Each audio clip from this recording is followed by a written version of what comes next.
Hey Seekers, and welcome back. I'm your host Julian Irons, and I am so excited for this new theme because over the next few weeks, we're going to explore self-worth and self-confidence through practical, scientific, and energetic lenses. Now, self-worth is one of those things that quietly touches almost every part of our lives. It impacts the way we move through relationships, the way we handle rejection, the opportunities we believe we deserve, and even the way we speak to ourselves when no one else is around. But many of us aren't consciously taught how self-worth is formed. Instead, it develops slowly over time through our experiences, our environments, our relationships, and the messages we absorb about who we need to be in order to feel valued, accepted, or safe. So Seekers, today's conversation is about understanding where those patterns begin. Our guest today is Alexsa Wicker, a licensed marriage and family therapist who works with individuals to better understand identity, emotional patterns, and the ways external experiences shape our sense of self. In this episode, we explore how self-worth is formed, why so many people tie their value to external validation, how trauma, comparison, and societal conditioning impact identity, and what it takes to begin building a more grounded relationship with yourself. This is Perspective Shifts for Healing with the Hanged Woman, where perspective is power. Let's get into it.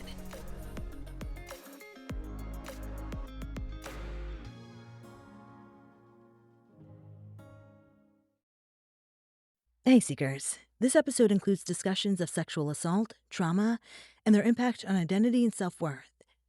While we approach these topics with care and compassion, some listeners may find portions of this conversation difficult or activating. Please take care of yourself while listening, and feel free to pause or skip ahead. We'll be here when you're ready to return. And Seekers, if you're in need of support, please reach out to a trusted friend, mental health professional, or a local crisis resource in your area. Okay, let's get to the episode. So let me guess. You're running a business, showing up, doing all the things, and still second-guessing your next move. That's usually not a sign you need more effort. It's a sign you need clarity. At 3 of Cups Healing, we offer energy and intuitive-based marketing strategy for your small business. We combine tarot insight, competitive research, and real-world strategy to help you understand what makes you stand out, how to communicate it clearly, and what your next move should actually be. So, Seeker, if you're ready to stop second-guessing and start moving with intention, book a free consultation at 3ofcupshealing.com. Your vision, your magic. Let's make it real. Together. That's 3ofcupshealing.com. All right, let's get into the episode.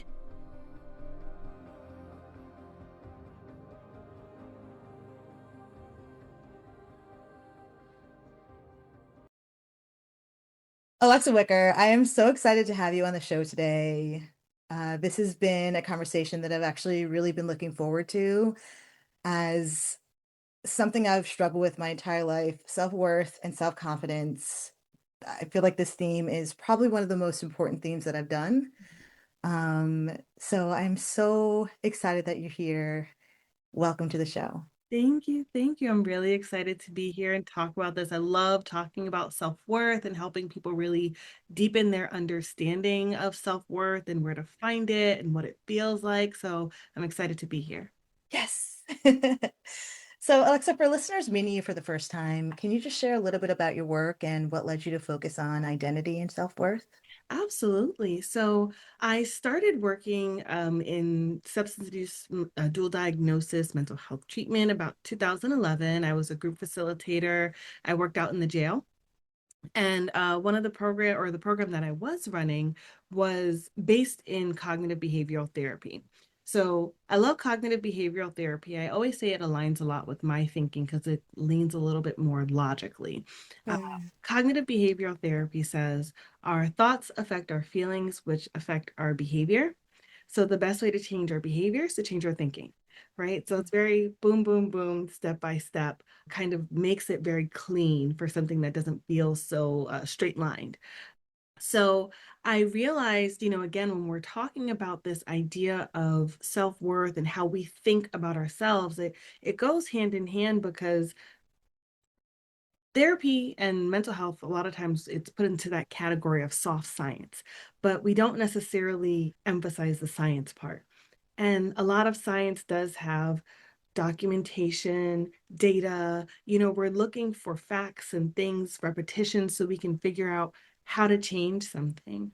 So when we're talking about self-worth, cognitive behavioral therapy, it leans a lot into this world where we're able to pause and reflect and look at these reoccurring themes, these core beliefs that we've established over time through our experiences, to be able to determine what is influencing the way that I think about the world and that I think about myself.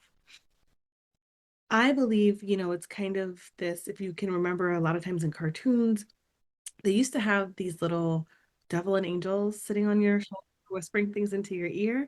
And that's kind of what these core beliefs do, or when we talk about depression or anxiety or low self-worth, let's separate it from you. It's usually this little thing sitting on your shoulder, whispering in your ear, challenging these desires, these proud moments. So when we lean into cognitive behavioral therapy, long way of saying it, we allow ourselves this opportunity to really just look at the patterns and start to break them down and challenge things and start trying something new. When we talk about self-worth, how is it actually formed over time? Well, there's a couple of different things to take into consideration, and a lot of people have this conversation. I'm sure you've heard for a really long time, nature versus nurture. Sometimes, we talk about physically when it comes to brain chemistry, what chemicals do we have? What are we lacking that causes maybe us to lean a little bit more depressive or anxious?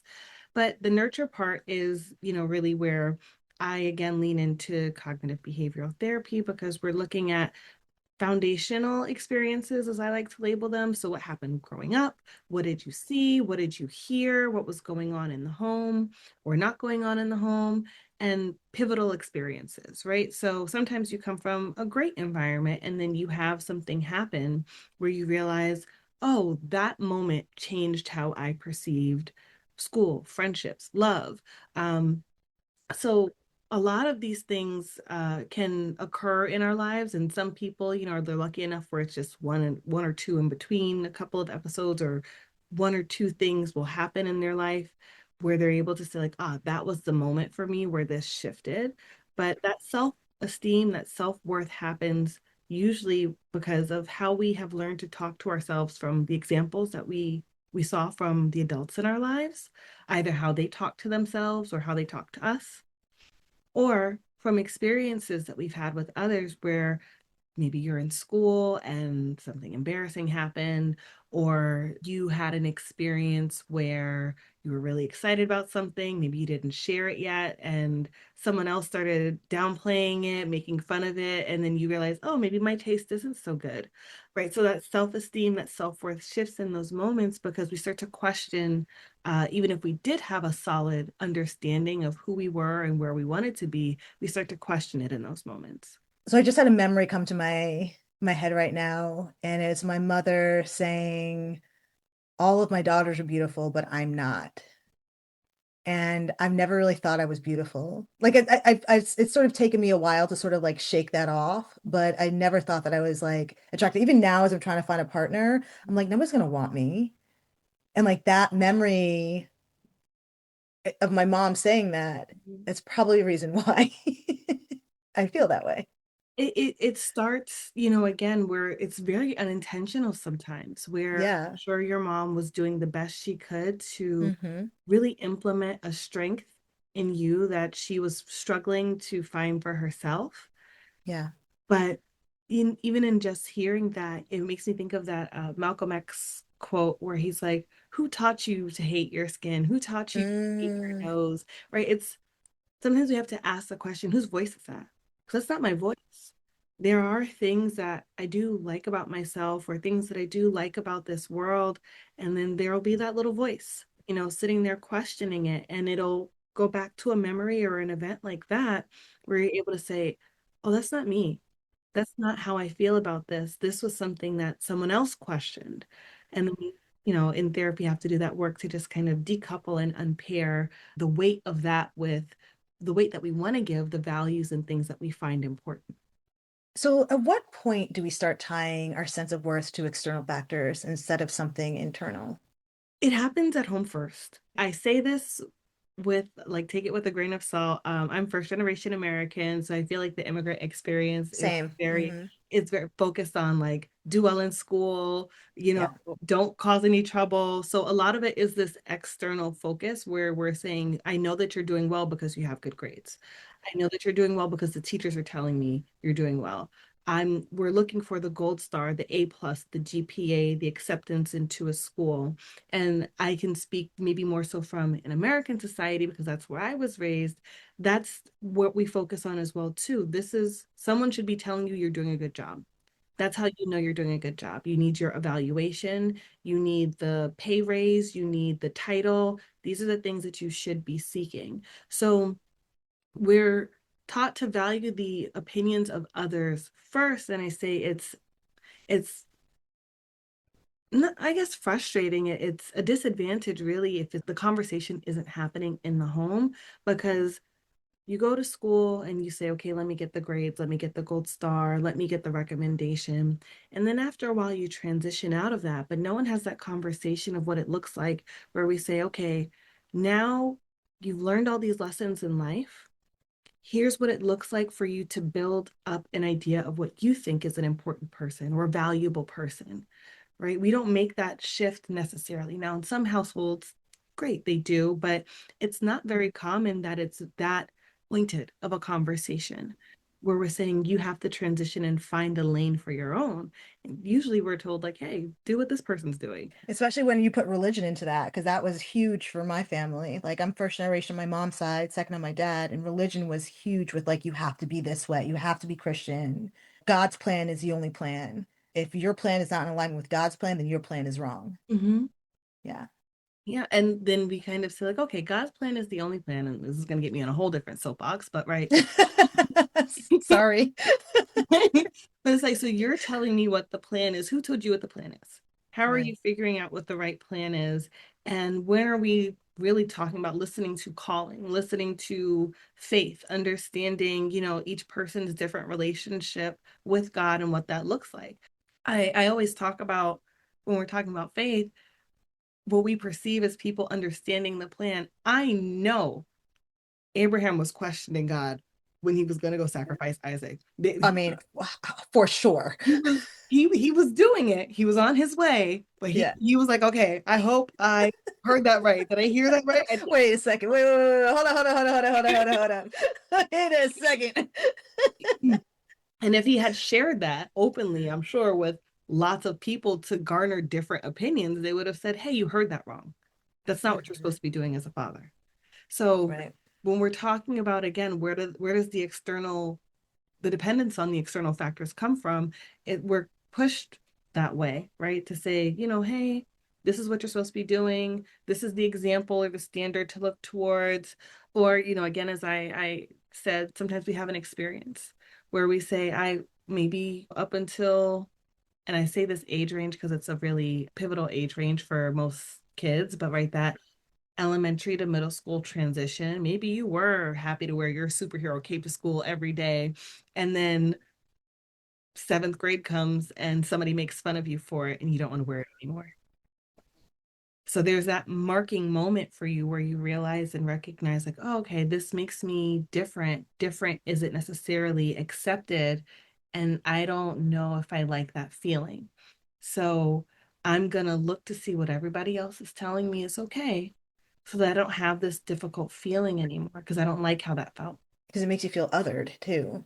Oh, if they don't like it, then that means that I'm not worthy enough of like being one of them or whatever it is. This brings me to my next question, right? External validation, because there is a big shift that many people don't fully make, which is moving from my worth is based on external validation to something more internal. Mm-hmm. What keeps us stuck in that external loop? Yeah. So I usually find two common things: familiarity and a case of correlation, not causation. Familiarity, as an example, we as human beings have a really bad habit. Maybe, again, just that additional brain functioning and ability to think ends up not being our best friend in this moment, but we tend to convince ourselves of something and we say, because it feels familiar, it must be right. Or what if I do something different and it feels worse. Well, I already know how bad this feels. And depending on external validation, even though I know maybe it's not right for me right now, I know I still get something from it. What if I shift to look for that internal validation and it's not there? It doesn't feel the same. I don't have the same experience. What am I going to do with that? So that worry about what it's going to be like in the unknown usually keeps people in a space where they're doing the same thing over and over again. Or, as I said, a case of correlation, not causation. So I jokingly like to tell a lot of my clients, I'm type A in recovery. So I am used to trying to, get my little plan together because it does give you a sense of control. It does make things sometimes a little bit more streamlined, but we have to recognize, right, perfection doesn't exist. So if I'm constantly putting myself in this space where I'm aiming for perfection and I'm getting things lined up, we tell ourselves, oh, this is working.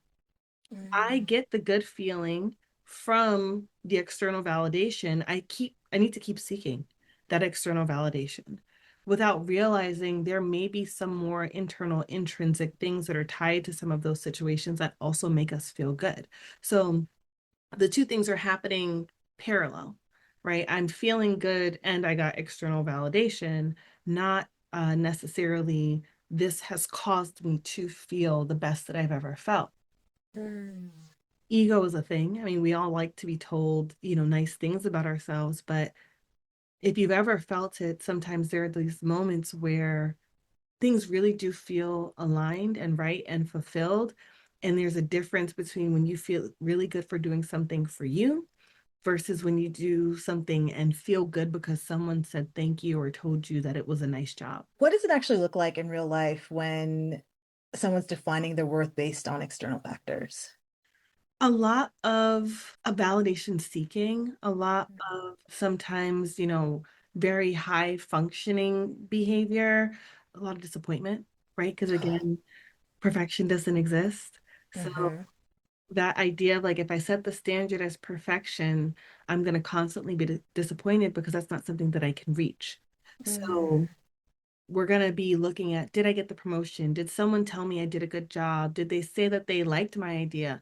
They told me they liked it, but I didn't get the reaction that I really felt like I needed. So let me tell somebody else. Let me do a little bit more. I'm constantly looking for someone to give me that pat on the back. And if I haven't gotten it, then I'm going to work a lot to be able to find it somewhere or give up Yeah. and say, well, I don't get it. It's not coming. So why bother? Now we talked about this a little bit, but let's go deeper into this conversation. Okay. How do larger systems like religion, racism, and societal expectations shape the way we define our worth? It goes back to those foundations and those core beliefs and how they're set. So we have an experience or we're told from a very young age, this is what's important. So now we create a rule or core belief, right? That core belief is basically this rule that we've created to say, this is how the world works, or this is how things work in relation to me. I have value, people love me, people will cheat you if you give them the chance, these constructs that we create. And then we say, okay, this is how the world is filtered through. So larger systems like religion, racism, societal expectations, they impact us because they ingrain some of those core beliefs and values. And we say, okay, well, religion says I'm supposed to be a good person from either the subsect of Christianity or any other religion that you follow. It says this is what a good person does. So this is now affecting my self-worth because I am or I am not aligning with it. I'm not doing it consistently, or I'm not doing it every day. For example, you're a good person if you go to church. So if I go to church, Yep. I must be doing all the right things and all these other things are okay.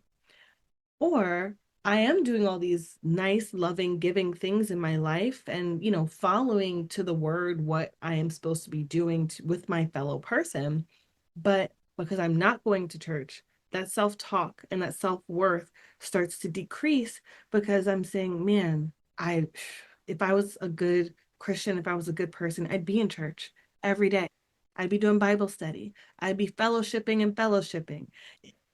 It plants that seed of questioning. So Mm-hmm. these rules and these ideas about how we're supposed to engage with each other, they start usually in the home or in the values and the morals that we are taught or not taught, right? Because sometimes we figure some things out ourselves. And then we start to create a narrative based on those experiences. Yeah, I remember those days. I started to like question the church. Actually, it happened shortly after my sister passed away. And like I remember one of my younger sisters and I came back to LA shortly after her funeral, and we went to a church out here. We both just like looked around and we were like, this is so fake. And I never went back, but I do remember those feelings of like, oh, like I should be doing this thing. If I don't go to church like my mom wants me to, or if I don't like follow the law of Christianity like I've been taught to, that means I'm a bad person. Like I remember feeling that way and getting caught up in the spiral of that. It did take me a lot of dismantling religion for me to get out of that and not tie my self-worth to Christianity. Yeah. Yeah, that's so fascinating. Yeah. Because right, a lot of these things, again, we're if we're just talking religion, but really it's the vessel to bring you closer to something, right? These rules, Yeah. these constructs are they're supposed to be bringing you closer to being, in general, a good person. Right? So when we start to get really judgy, for lack of better phrasing, right, about the right way to do it or this is the wrong way to do it, we oftentimes limit the opportunities that someone has to just genuinely show up and be a good person. It's like you would have been great, but here is all the things excluding you from that. Can you talk about a little bit more about how racism does that? Well, I guess from which side? From I'm the person who's being shown prejudice, or I'm the person giving prejudice? Ooh, that's such a good question. Because I can see it from both sides. It's two sides of the same coin.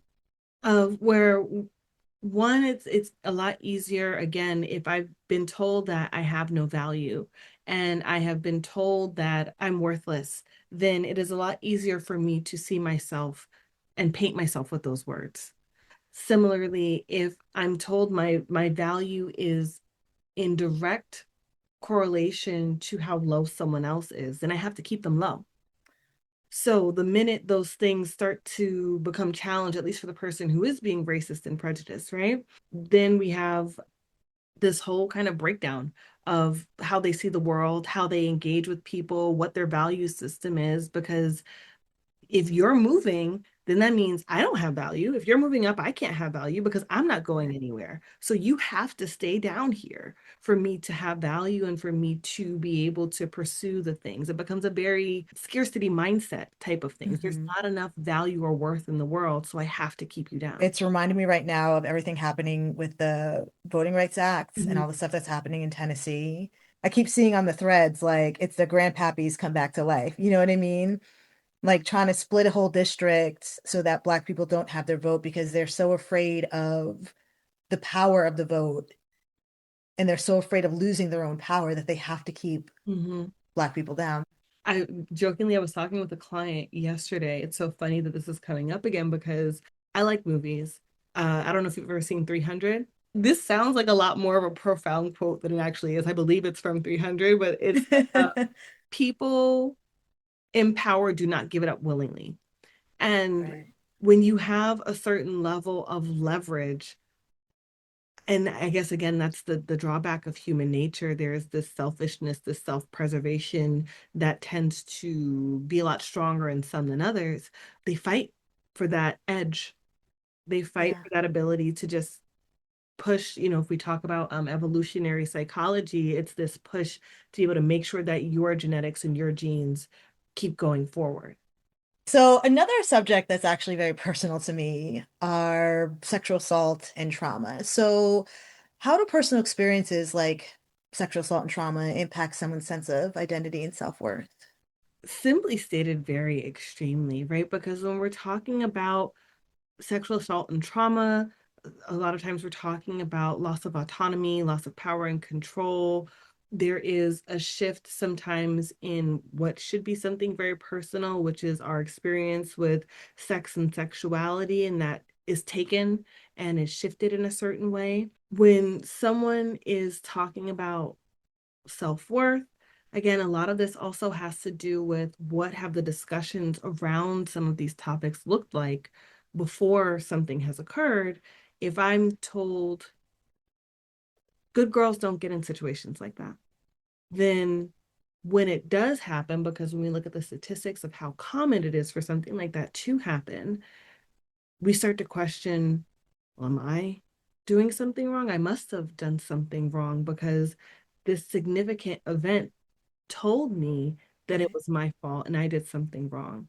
We have like this discussion sometimes in therapy where when we're talking about shame and guilt, guilt says I did something wrong. Shame says I am something wrong. So when we're talking about self-worth, it's I did something wrong. I am something wrong. I'm not a good person. I'm not a good girl. I'm not a good Christian because I allowed these things to happen, or I put myself in this situation, or because the power and control and autonomy over my own body was challenged and taken, now I'm trying to find some reasoning, some semblance of sense to make it make sense. And a lot of times we're our own worst critics. So the fault usually lands the hardest and hits the roughest with ourselves. When I was first sexually assaulted in college, and that was also like the beginning of me sort of like my eyes opening up to how I felt about Christianity. I'm not saying Christianity is bad, okay? I'm just saying like for me it was a very triggering upbringing, right? And so when I was sexually assaulted in college, that was something that I very much dealt with was the guilt Mhm. of like if I hadn't done X, Y, or Z, if I hadn't, like been so whatever, not even I wasn't even flirty. It was just I don't even know what like I can't even say that I was doing that, but like if I hadn't done X, Y, or Z, then I wouldn't have been in that situation. Right. And now I'm going to be punished because I did something inherently wrong, even though I didn't actually do it. It was done to me. And Yeah. I don't know what the support around that was. I hope there was a resounding boom of support and just people acknowledging and reminding you that it wasn't your fault. And there wasn't something for you to recount to figure out you should have done differently. Years later, because I didn't tell anybody until years later when there was another sexual assault. And then finally, like when that came out, then I could be more open to like talking to people about both. Mhm. But at first, I was too afraid to talk to anybody about it because I felt so much shame. Mhm. I felt like it was my fault. And Yeah. it really did diminish my self-worth for a very long time. And unfortunately, I'm happy that we talk about this a lot more openly now. Yeah. Past, I would say, what, 10 years, maybe not too much more than that, where when we talk about how society does shift blame and has shifted blame a lot for men and them taking accountability for their actions, it was a narrative of men are going to be men, boys will be boys. It's not his fault. It is this person's fault because you should have known better. You should have done something differently. So I'm so happy that at least the generations coming up will be soaked in a narrative where they understand, and hopefully it's promoted or continues to be promoted, that we have to be accountable for our own actions. And someone doing and behaving in such a vile way is never your fault. Yeah. Oh, brings tears to my eyes right now. Thank you Yeah. for saying that. There's still like that little girl in me who's like, it's all my fault. But it's not. It's Yeah. not my fault. Sometimes that's who we're talking to when the emotions come up. That person that was there for that experience, whatever age they were at, that was their most vulnerable, that's who's reacting. And that's who we have to comfort. That's who we have to, what I like to describe is have like these very exploratory conversations with. We're just like, okay, come sit down, come talk to me. Yeah. Hold on, what are you feeling? Hmm. Yeah, that's definitely who's feeling sad right now. Not sad, but heard. Actually, not yet. It's not sad. She's feeling heard. Yeah. Okay, Seekers, I think this is a really great place to take a break. We'll be right back with the episode. Grief doesn't move in a straight line, and it doesn't come with a clear path forward either. Seekers, if you've experienced loss, Whether it's a loved one, a pet, miscarriage, or another life transition, Healing After Loss was created to support you through it in a real and grounded way. Led by trauma-informed intuitive energy healer Jasmine Irons, this self-paced course gives you space to process your emotions, understand what you're moving through, and find your own path forward with tools, reflection, and optional life support along the way. And because you're listening to The Hanged Woman, you can receive 10% off with code THEHANGEDWOMAN. Remember joy again and learn more at threeofcupshealing.com/HAL course. That's threeofcupshealing.com/HAL course. And the code for 10% off is The Hanged Woman.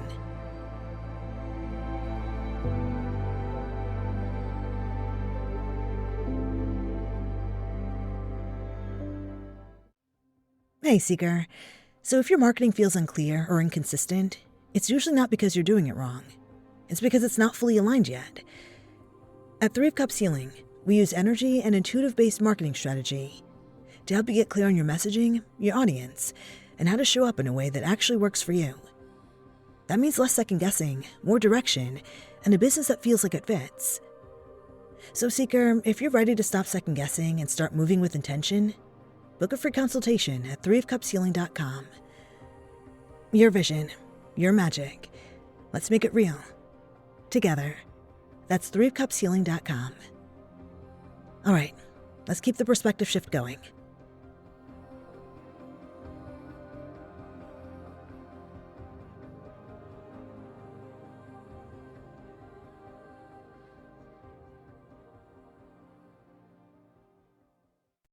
So comparison is something so many people struggle with. I do. I do. What is actually happening when we compare ourselves to others, and why does it have such a strong impact on our self-worth? Yeah. I think we all want to thrive. We all want to succeed. We want good things for ourselves and for the people that we care and love about. And I think of comparison as almost like I'm not necessarily cheating off somebody's paper, but we're both in class and I'm like, are we doing this problem the right way? Okay, you're doing it the same way I'm doing it, so I must be doing it right. Yeah. We want to compare because we want to make sure that we're on the right path. We want to make sure that we're going to be happy. So that self-preservation, that desire to succeed, it kicks in, and it has such a strong impact on our self-worth because we are kind of instructed to do things in a very cookie cutter way. So then we do this little peek over someone's shoulder. We look at their work to see, are they doing it the same way as us? And maybe they're succeeding. Maybe they went this route and it's working for them. But what we're not taking into consideration is that cookie cutter approaches don't usually work. What works for you is not necessarily going to work for me. We're different people and we have to respect the different walks of life that we come from, the different ways that our brains work. My mom has 3 kids. And something that she'll jokingly say sometimes is, I had 3 kids, I raised them all the same way, and they're all different. There's nothing that you can do to make someone turn out exactly the same. Yeah. So that comparison piece, I think sometimes it hits so hard because we look and we say, well, it's working for them. Why isn't it working for me? I must be doing something wrong. I must be failing. This is my fault. And we have a really hard time of sometimes figuring out how to get out of that loop and say, let me do something different because this isn't working. Instead, sometimes we double down and we say, let me do it harder because it's not working. Why do we continue those patterns? Like, even though we know that they're not serving us, even we know that they're not good for us, why do we keep doing them? Sometimes we don't know what else to do. Sometimes, again, that doubt creeps in and we say, I know this isn't serving me, but it must be me. It must be something that I'm doing wrong. Sometimes we don't have the support for someone to say, go out and do it differently. We might have all the things lined up and we say, okay, this is not working.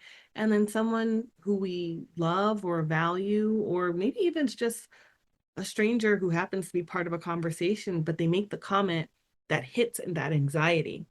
And they say, why would you do it that way? That doesn't make any sense. That's not how I did it. It's not what worked for me. And then we question. So we say, okay, let me go back to my loop. Because if they're saying it worked for them, I must be doing something wrong. Let me go back and try it again. For me, what comes up is, or I'm not good enough. Mm-hmm. Like I'm not smart enough, I'm not talented enough. Well, I'm not smart enough comes up a lot for me. Like if somebody else gets something and I don't, I must be dumb. One of the things that I love about therapy is where we kind of dig into that, because why would that be the case? I think it's because, this is such a good question. Because I know I'm smart. Like I know I'm a smart person. But if I'm not getting something that somebody else is like understanding and I'm just like not getting it, I question my brilliance. Like I question my intelligence. It makes me question myself. Yeah. Maybe I'm not that smart. And it's like also this like societal thing where it's like, oh, you don't understand it, you don't get it. Like, come on. So easy. This is where, again, the how discussions have evolved over time. I'm so grateful we have these conversations, and not necessarily everyone falls into the category of neurodivergent, but we talk about someone who will come and see me because they're like, oh, I have ADHD and I'm trying to figure out how to cope with it, and or I'm anxious and I'm trying to figure out how to cope with that. And you said something earlier, which I think is really important. As we were setting all this stuff up, you said, I'm trying to meet you where you're at. And that's what we have to do for individuals. Everyone's brain works differently. The way that you learn is not necessarily the way that I learn. It doesn't mean that it's bad. Now, in a school setting, it gets a little bit confusing when you have to practice all these different ways of teaching, which is why we see it's probably a little bit more uniform to help just the cohesiveness of it. But if all we did was learn one way, there'd be so many people left behind. When you say it must be me and maybe I'm not as smart as I think I am, I want to challenge that and encourage you to say maybe this isn't the way that I need to see it. I like to tell people, I don't know if they teach math this way anymore. If I age myself just a bit. Right? We remember long division and short division. Yeah. Okay. I think of the way that my brain processes information. And again, that's why I say cognitive behavioral therapy aligns with my thinking. It's not necessarily what I push on my patients, but it is how I process things. I'm a long division thinker. I need to see the work. I need to have the data. I need to understand the concepts behind it instead of you just saying to me, this is the answer. When you think about how something is being unpacked and when someone else gets it or when someone else receives some great thing in their life, it's not a question of, am I smart enough? But it's more so a question of, did this come in the way that I needed it to come in? Did I have the ability to process it the way that I'm able to process things? Yeah. I'm so glad you said that because that just reminds me that sometimes it just takes me a minute to like process things. Mhm. Like my sister was trying to explain something to me about this new structure we're having for like social content today. And she was trying to explain something to me about the podcast, new social stuff. And I was just like, I don't get it. And I felt dumb. I was like, I don't like I was like, I need some time to step away and like wrap my brain around it because a part of me was like, I don't understand what is being said here. And it didn't in the moment I did feel dumb. Not because of what anybody necessarily did, but I was just like, I don't get it. But like, yeah, I just need to either she has to explain it to me in a different way so that I do understand it, or I have to just like step away so that I can like see it from a different perspective. Yeah. One of my favorite things in a group setting, if I was talking about something with clients or even individually, if someone was like, okay, I don't get it. It's like, okay, where did I lose you? And in the Mm, most respectful way, but like, where yeah. did it stop making sense? Let me meet you there, and then we'll start unpacking where it started to get more convoluted, where it started to disconnect from where you were connecting to it. Because Mhm. it makes sense to me in my head because it's my head. Yeah. Because my head. Yeah. Yeah. So when I was having that conversation with my sisters, I was feeling like really uncomfortable. I was feeling like I didn't belong. I was feeling like I didn't fit in, and it gave me a lot of anxiety. And I remember you mentioned in our prelim conversation that emotions can sometimes feel illogical. So how can we start to make sense of what we're feeling instead of being controlled by it? I like to tell people we have a tendency to treat emotional discomfort and pain like physical pain. If you touch a stove, if you stub your toe, You're like, okay, I'm never doing that again. This needs to be moved. I'm not gonna touch this way again. I'm gonna be more careful. That burn hurt, and I don't want to experience that again. And we treat emotional discomfort and pain the same way. Oh, that was awkward. I don't want to deal with that again. Oh man, that conversation was tough. Let's not go through that again. The way that we have to deal with it instead of the lesson we learn with physical pain is by leaning into it. And nobody wants to do that. A lot of my clients, it's funny because we have this moment where we're talking about stuff. I'm like, okay, so this is going to be the part that you don't like. I need you to not cut that off. I need you to sit with that for a second. Don't rush into something else. Don't try to numb it. Don't try to avoid it. I need you to just tell me what that anxiety, that frustration, that disappointment is telling you about your life, yourself, your family, this experience. I need you to sit with that for a minute. And again, it becomes really overwhelming sometimes because that idea of, am I going to be able to get out of this once I unpack it? Am I going to be able to put it back in the box, or is this going to swallow me whole? Often kicks in, which is what causes people to want to avoid it. So if we're talking about making something illogical logical, the first thing we have to do is listen to it. What is it telling me? So emotions are illogical, and they do just, the thoughts that kind of just pop up. We don't have control over that. What we can control is what we do after that happens. So if we're going to lean into that emotion, sometimes we have to pause. So in that conversation with your sisters, it might have been recognizing, okay, I'm feeling anxious. There's something brewing here. I don't necessarily know what to call it, name it, how to process it. Even if I take 10 seconds, let me take 10 seconds before I respond. Let me take a walk and we'll go back to this conversation later. But I have to lean into it and say, what is this emotion telling me and how is it making me feel, so that I can understand what's happening instead of responding to whatever this discomfort is. Yeah. People say, I go 0 to 100, right? Technically, that's not a thing. That's not how our brain works. Our brain has to send our body a signal to do anything. So even if it doesn't feel like you have a moment, that millisecond, that 10 seconds to take a deep breath and pause, to reconnect and say, maybe in that conversation, someone said something that was hurtful or triggering, we can kind of say, I know my relationship with this person. They wouldn't intentionally say something to hurt me or harm me. So I either misunderstood or they misspoke. So now let me lean into responding with that lens as opposed to defensively and reactively. Yeah. Or shutting down, which is what I tend to do. I shut down, which is what I did. I was like, I'm done. But right in that moment, we could asking for clarity, right? And asking for understanding so that we can get to a point of compromise or discussion, making sure we're on the same page, because especially with long-term relationships, having siblings myself, there's this moment sometimes where you can say, oh, I know this person and I know what they mean. We all grow and learn and develop every day.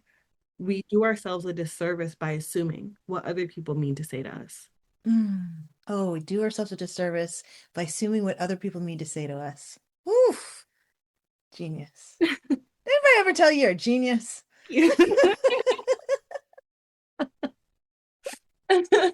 So then how do we begin to assess whether the intensity of an emotional response matches the situation we're in?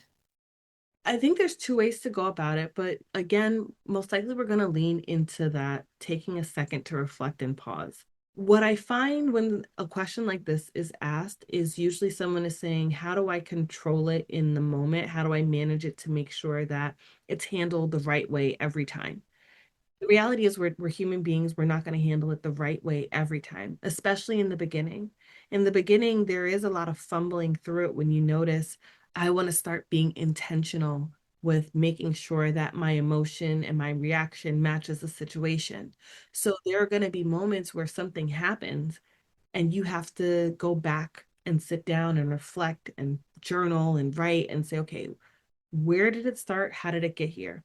What was I feeling? Three questions that I typically tell people to ask themselves is, what was the prominent emotion or thought? What's the story behind it?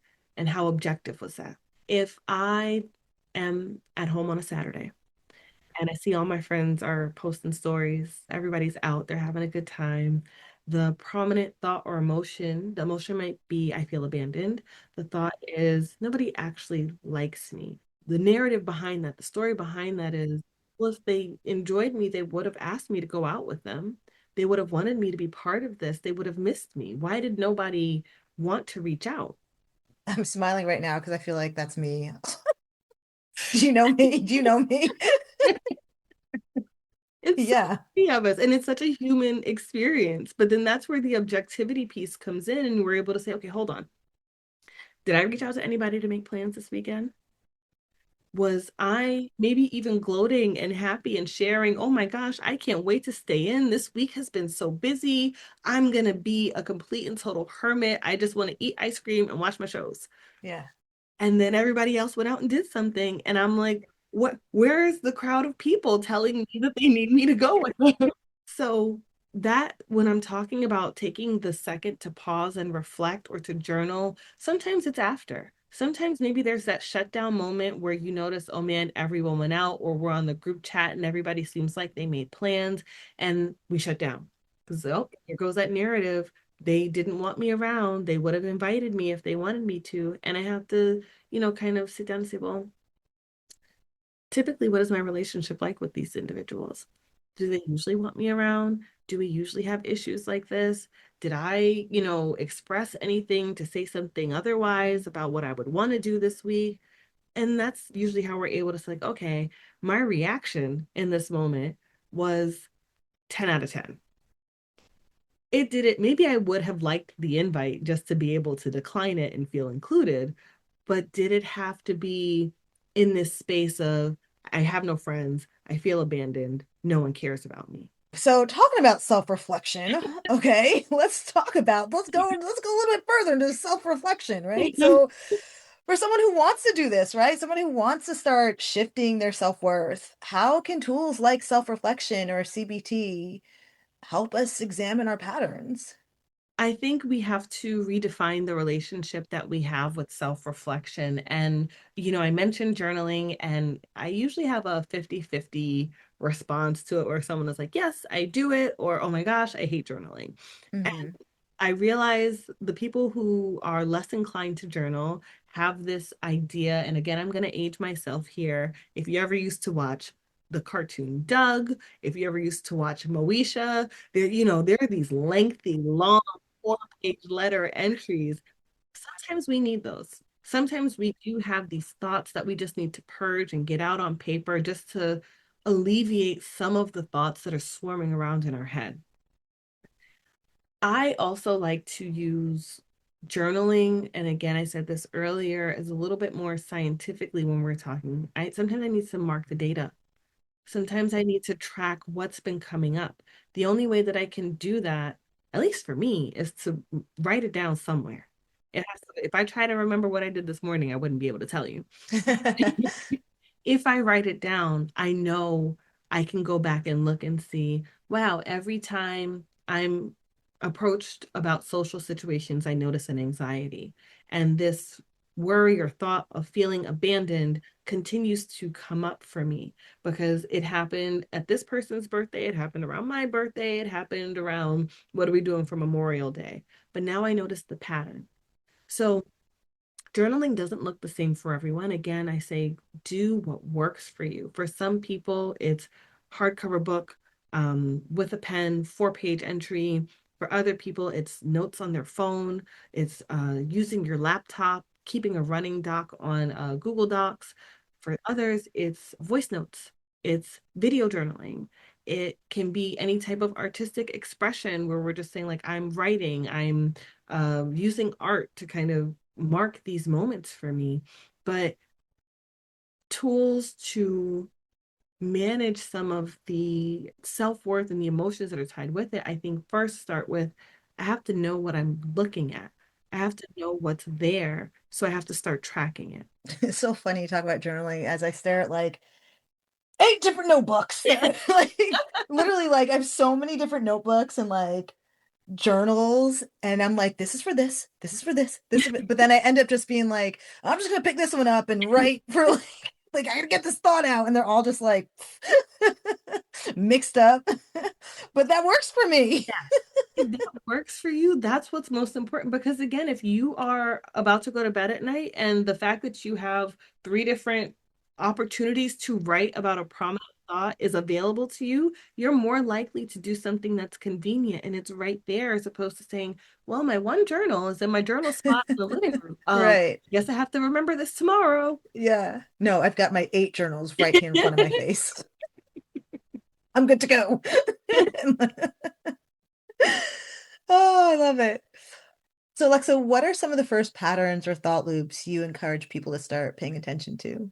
I used this phrasing just a second ago, but usually what's the most prominent or what's the most detrimental? If we're talking about anxiety or we're talking about depression and someone is saying, okay, I realize my self-talk is negative, I'm going to say, okay, I want you to find some opportunities to think about successes that you've had over the week or moments that you feel like you've done a good job. And let's see how frequently you're just able to identify those things. How difficult is that for you? Where does your brain typically go? So we're focusing on for each different person, right, where the barrier is, where the thing that's keeping them from maybe feeling that way. And sometimes it's work, sometimes it's romantic relationships. But I will say something that I have noticed is it's usually not siloed. If someone tells me they have an issue with self-worth at work, it usually shows up in other areas with family, romantic relationships, and friends. It just might not feel as prominent because those are familiar patterns that continue to come up. So I might not feel bad that, when we're talking about ideas with family, they're not really listening to me because that's always been my role. But at work, they're not listening to me, and this is my job. And I don't know what to do about that. And that's why I'm thinking this is the only place that it shows up. But once we start to break down, okay, what's happened here? How was your weekend? Now you had a family event. That's where you keeping track of things and thoughts and emotions and things that have come up. When we have session, I'm able to say, hold on, you just said this happened, with your family. It sounds really similar to something we talked about at work. Maybe it's not just a work thing. Now, once we start recognizing these patterns, what actually helps us begin to change them? It's kind of like learning a new language. So we have to be consistent. We have to be willing and open, but we have to be really okay with practicing and it not being perfect right away.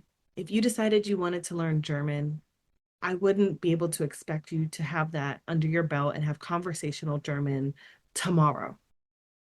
But as human beings, we want what we want when we want it.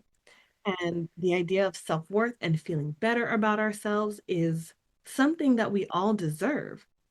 So we really have this push to say, well, I tried to journal yesterday and I'm not feeling better. I tried to challenge this thought earlier and I'm not feeling better. And the reality is, it's something that requires not just managing it when it happens, but I have to take initiative. I have to say, if I want to change my thinking, it means I have to practice changing my thinking every day. It means I'm going to affirm myself every day. It means I'm going to find the good in myself every day because I have to change the lens that I'm used to seeing the world in. And I'm used to finding my faults. So now I have to challenge myself to find the beautiful things about me. I've heard before that, like, if you have a core wound, you're always going to have it. Like, it's always going to come up. For me, my core wound is abandonment. And so, if anybody does or says something that makes me feel like othered, I feel like I'm going to be abandoned.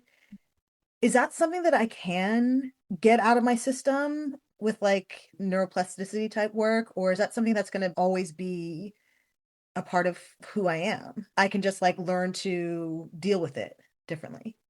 I think you can learn to deal with it differently. I think not to make it sound dark, but similarly, if someone's in a car accident, the first few times they maybe drive by that space that they're in a car accident, they're on edge, they're on pins and needles, they're very, oh, I have to be hyper vigilant. This is where the accident happened.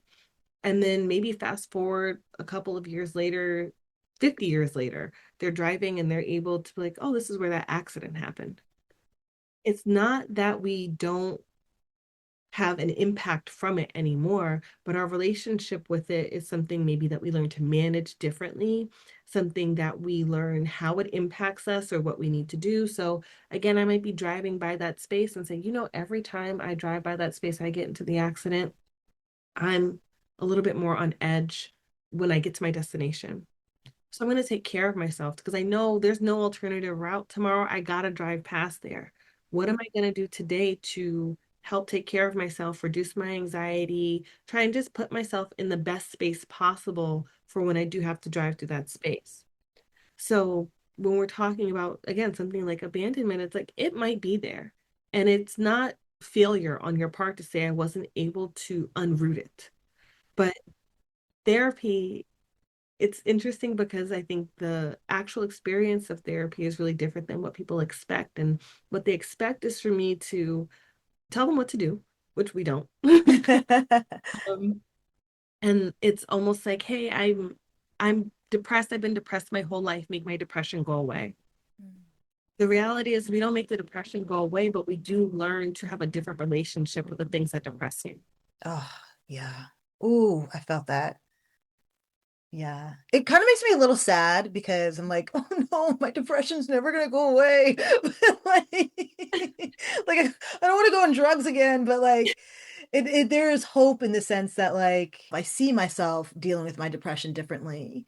Like even waking up this morning, I just woke up really depressed. But I dealt with it in a way that was healthy because of the new tools that I have. I didn't like let myself spiral. I took a nap, actually. Like I woke up, I was super depressed. I did some things. I was like, I'm just gonna lay here. And that helped me sort of get out of the spiral, you know. You need a nap, and that's Sometimes you need okay. a nap. Yeah. Sometimes you need a morning nap. Yeah, it's not a bad thing to say that it's there, or like I said, I'll never get rid of it, but it's more so when we have a relationship and an understanding of something, we get more power back. And I think the biggest resistance that I see, especially when we're talking about depression, PTSD, trauma, we are fighting this loss of power and control. Right. And it's like I'm down, but I don't want to feel down because I feel like I have so much less power and control. So when you develop a relationship and understanding of your emotions, when we start to take care of ourselves, we start to learn, where can I draw my power and control back? Yes, this is a thing that it exists in my life. But again, if it's sitting on my shoulder, I don't have to listen to it. It can whisper away. And there are going to be some days where it's whispering and I don't even realize that it's there. So there are those free moments, which is what allows you to have the days where, that's the silver lining almost, where we say, today I had a bad day, but I know today was a bad day because I was able to have good days. The whisper today was like, just cancel the interview. Cancel it. Cancel it and go outside and take a walk. And I was like, no, I don't want to. And I'm so glad that I didn't listen to that whisper because I honestly feel so much better Mhm. after having this conversation with you. Like I haven't even thought about my sadness. I mean, I've thought about it obviously in the context of the conversation, but I haven't felt it is what the better thing to say is. We often, and I find this again with depression, it's funny because we want to avoid the thing that we probably need to do the most. Yeah. I don't want to have the conversation about self-worth, Yeah. and I'm going to minimize self-worth and why it's even Mm. important or how it can be helpful. But it's the conversation, even though it's uncomfortable, again, I want to avoid it like physical pain. Yeah. If I open up that door, woof, what am I going to Oh, feel? that's exactly it. That was exactly it. You just nailed it. You just nailed exactly what I was feeling. Yeah. Whew. So talking about this like more internal, stable sense of self-worth, how can we begin to build that in a practical day-to-day way? Small habits. So there is this icebreaker that happens a lot with companies where they'll give you a list of like 100 values. And they'll say, okay, circle your top 10. And then like 5 minutes will go by and they'll say, okay, cut that down to five, and then cut that down to three. And then you have your top three values. And I bring that up because when we're talking about how do I start to break this pattern of negative self-talk, there's this saying that's like the best way to build self-esteem is to do esteemable things. But what are esteemable things? That varies again if we go person to person instead of cookie cutter. So if I'm thinking about those values that I hold dear to me, a really good way to start is to say, let me lean into my values. What are my pillars in how I want to be a person in this world and show up in this world? What do I hold in high regard? Not perfection, but really things that are just like, this is what I believe makes a good person or a loving person or quote unquote important person. And then I'm going to ask myself, what do those behaviors look like? What does it look like to show up and be caring or honest, to be hardworking? How do I also make sure that I'm included in those categories? Because I love the people who come in and they show me and tell me how loving and caring they are to people. And then I say, that is wonderful, but you have to remember you are people too. So when we are given those categories, you have to say, how am I being loving and caring and supportive to myself? Yeah, I am people too. People too. Why does that make me want to cry? Because there's that part of you, it feels like that heard, like, yes, I've been tapping and reaching to say I need some of that love, some of that uplifting that she's been pouring out to everybody else. I need it too. Yeah, I'm a people too. Yeah. For someone listening who realizes they've been defining their worth externally, what's one place they can begin shifting that today? I kind of touched on this earlier, but a question that I like to ask a lot is, whose voice is that? Mm, So first, let's figure out if you're questioning your value or you're identifying things that are quote unquote important. Let's first figure out who said that they were important. yeah. Are they actually important to you? Do they align with who you want to be in this world and how you want to show up? If they do, great.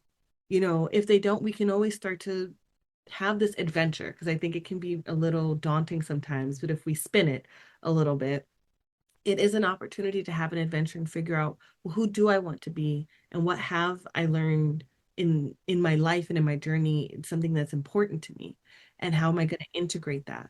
So identify those morals, those values that are important to you, and start thinking about, how am I doing these things or living up to these pillars on the regular basis? When I utilize that values exercise in therapy sometimes, a question that I like to ask is, now that we've gotten to your top three, when have you used these top three morals in the past week? Because if they're your top three pillars for how you hold yourself up as a person and conduct yourself in society, these should be easily on rotation. We shouldn't be scrambling to think about how you show up for yourself and for others in this way in the past month, in the past 6 months, because if you haven't, it's not a negative thing about you, but we do have to say, this either does not align with you, or we have to start leaning into some behaviors that do align with you, because we could say, wow, no wonder why you're feeling off. Being part of community and engagement is really big for you, and you've been isolating. So it might not look like partying, right? That's, I think, where we have the luxury or the benefit of choosing very vague or wide values, and then allowing ourselves the opportunity to fill it with different categories. So again, community and engagement doesn't mean I'm at a party every week. It doesn't mean I'm on the phone every night, but it does mean that I'm touching base with someone who I find substantial and uplifting regularly. Now I get to decide what that cadence looks like. I get to say, you know what, I'm an introvert and once a week is good, but I at least got to do once a week. Yeah. And it might be more than that. But once you start to define those pieces, then we're able to pull a little map together to say, these are the introductory things. I would say if you at least grab three, these are the introductory things that I'm going to do for the regular basis for the next month, and see how that shifts my conversation with myself, my view of how the week is going, my energy levels, my narrative, and I'm going to keep track, right? How did I feel after this? Because I know it was important to me. So I'm going to then touch base and say, where was the value in a positive way, not in why did you do this type of way. I said I wanted to go and sit with my friends and connect. How did I feel after that? Where was the value in that? There was a reason why I felt like it was important. What was it? And then we can reflect on that and say, oh, that fulfilling feeling that I've been chasing, that moment where you leave a friend group, or maybe you go for a walk and you come inside and you say, man, I needed that. That's what we're looking for. Alexsa, this has been such a powerful conversation. I feel shifted, like completely 180 shifted after this conversation. Like, poof. If there is one truth you hope we all take away about self-worth and identity, what would it be? You have so much more power and control over how you feel and your happiness than you realize. We often give that power away. And right, this person made me feel, this day was ruined, I've had a bad 5 minutes that turned into a bad day. But when you create an internal rubric, those values, those things that you're aligning really with worth, you have so much power and control over how you feel, because you're not giving it away to what someone else says is important. You're identifying and aligning with the things that you know make you feel warm and fuzzy inside, make you feel fulfilled, make you say, man, I feel motivated to do that again because that was so good. Yeah. Oof. Yes, I love that. You are just so brilliant. And I feel so lucky to have had the opportunity to have this conversation with you and have you on the show. I mean, this is the first episode of self-worth and self-confidence theme. And oh my God, I'm so freaking proud. I'm so excited. I'm so happy to be doing it. Thank you. You've been amazing. It's been a great conversation. I really enjoyed it. Well, Alexsa, where can people find you if you'd like to be found? I keep a little bit of a low profile, which I guess is a little odd, but I'm on Therapy for Black Girls if you're ever looking for my profile, or Psychology Today. I own my private practice, so the luck and beauty of being able to work for myself has worked in my favor. I get to find wonderful individuals like you and work with them in the lanes that they're looking to see advancement in their life. But really, it's just in those small spaces. We'll see if in the future I end up building anything out. But right now, it's just, if you wanted to connect, you can usually find me on some directory. And shoot me an email, and I'm always happy to see where I can help and try and make someone's day or life better. Well, Alexsa, do you feel complete? I do.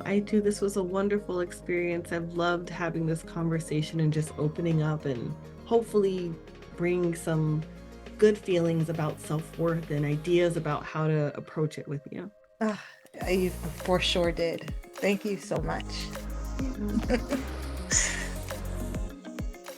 Seekers, one of my favorite perspective shifts for this episode is asking whose voice is this whenever certain thoughts or identities come up for me. I've been practicing it daily, and it's really helped me realize that so much of who I think I am, how I identify, and even what I believe I want out of my life may not actually come from my truest self, but from things I've been taught, conditioned into, or learned to believe over time. And y'all, once we begin questioning what thoughts, identities, and beliefs are truly ours, it opens up another important question. If so much of our confidence has been conditioned, learned, or reinforced over time, then how do we begin building a more grounded and authentic relationship with ourselves? Next week, we continue our exploration of self-worth and self-confidence through a more scientific lens, looking at how confidence is built in the brain and body, and how evidence, experience, and self-trust shape the way we relate to ourselves. I'm Julian Irons, and this is Perspective Shifts for Healing with the Hanged Woman. If this episode inspired you, please like, share, and follow so we can keep the conversation going. Until next time, hang in there, Seeker.